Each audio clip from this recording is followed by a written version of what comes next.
Hey guys, Test Limit here. Welcome to another video. I haven't posted in almost a complete month, so I just wanted to go ahead and make a quick little video.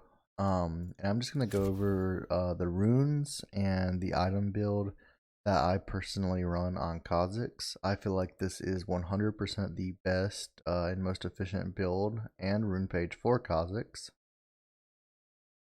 So I posted on Reddit a few weeks ago comparing Electrocute to Dark Harvest. And after looking at the math, it's pretty obvious that Electrocute is better and is superior to Dark Harvest. But yeah, so the rune page I run is with saying that Electrocute, and then I go Sudden Impact, and there's actually two options right here. I normally run Eyeball just because I like the bonus AD for each kill. But you could also go Zombie Ward because you get bonus AD for the zombie wards that you have spawned. So it's actually not that bad. It just takes a little longer to get, in my opinion. But I usually run Eyeball, and then I go Ravenous. The Ravenous healing is pretty much essential. I wouldn't really go anything else here. I guess maybe Relentless, but I still feel like Ravenous is just pretty essential part of the runes. And then secondary, there's two options. So more recently, I've been running Precision and going Triumph and Coup de Grace. That's something I'm still testing with, but this has been working really well for me lately, and this is what I've been doing lately. But I also go Absolute Focus and Gathering Storm. That's another option. And this works fairly well with the build that I'm going to be going over as well. So I would recommend starting with this and seeing how this works for you. As for the stats at the bottom, you're just going to go Adaptive Force and then Armor or Magic Resist, depending on what the enemy team has more of. And then, yeah, that's just the complete rune page for Kha'zix in Season 11. As for the build,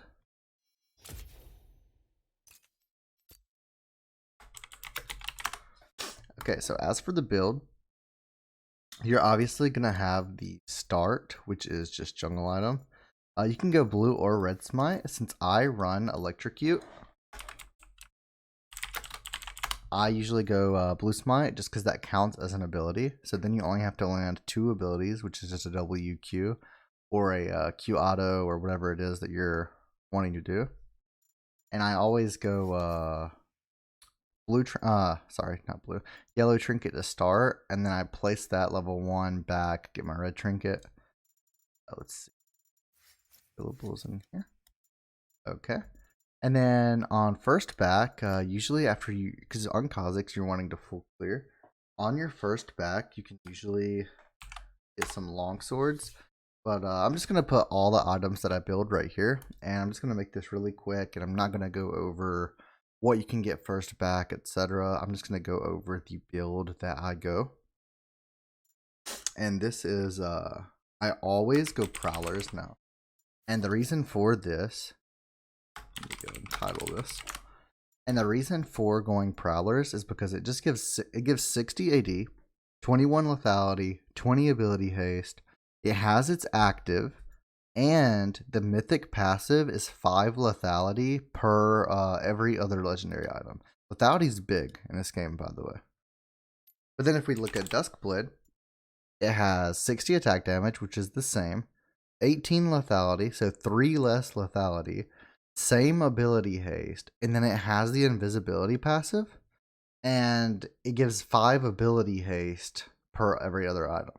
I used to be a Kha'zix that would go QEW evolve, and I would only run Duskblade.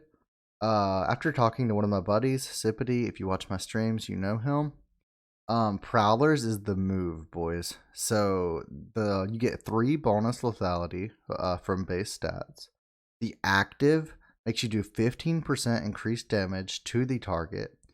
Plus, it does damage itself when you dash through them. And it gives 5 lethality per every other item, which would come down to 20 to 25, depending on if you sell boots or not, or if you get that late into the game. but 20 to 25 extra lethality going Prowlers compared to 20 to 25 extra ability haste. And I value lethality a lot more than I do ability haste.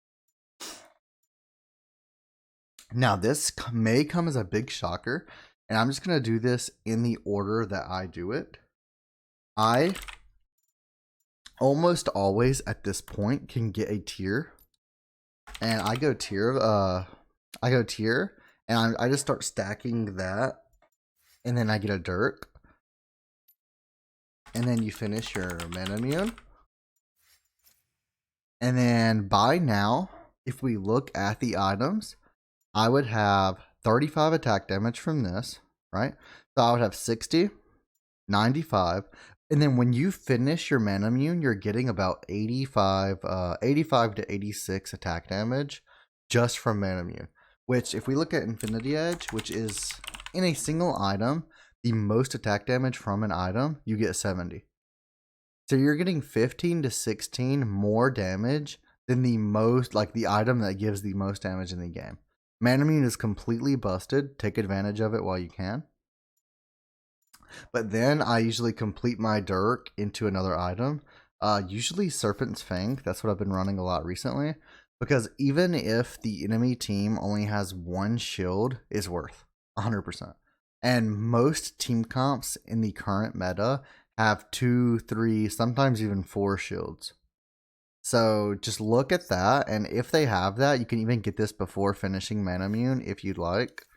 But I usually like finishing the mana immune first, personally, just because that extra attack damage is huge. And then at this point, the game's pretty much over. And I know that sounds weird because you went mana immune, which is a scaling item. But you do so much damage so quickly with mana immune and Prowlers that it's honestly laughable. But after Serpents, I always go Sereldas now, especially if they have a tank.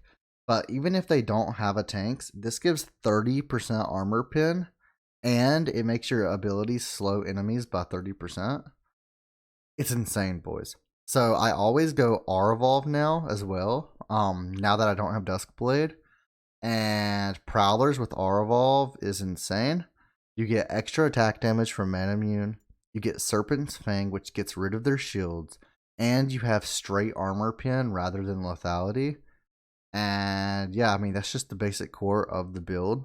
And at this point, I mean, you can go Eon if you prefer Eon, if you're getting one shot and you need that spell shield. Get your red pot, your red elixir, things like that. Boots wise, I always there's 3 options for boots. Let me go ahead and set these on here. So for boots, I either go Ionians, Merc Treads, or Ninja Tabby. Oh, sorry. Plated Steel Caps, not Ninja Tabby. My bad. But these 3 are the only boots that you're pretty much ever gonna go on Kha'zix. No reason for Berserker's Greaves or anything similar to that. The reason I've been running Ionian recently is because I don't go Duskblade, so this gives me the extra ability haste. It gives Summoner Spell Haste as well, which is massive for your flash. And this gives I mean, you don't really need the armor or MR in most cases. There is a few cases where, like, if they have a lot of CC or a full AD comp, that you'd get Plated Steel Caps or Merc Treads. But usually you can just one-shot, and that's your goal as Kha'zix, to just one-shot their carry as fast as possible and then get out. And I feel like Ionian let me do that in the most efficient way possible. So this is pretty much my my full build. If you have any questions, just make sure to comment. I'm sorry that it's been so long since I released a video. I will start releasing more videos more frequently. I got a new computer, and I'm very excited for the future of the channel. Thanks guys for watching. I really appreciate it. And yeah, make sure to subscribe if you haven't already, and I'll see you next time.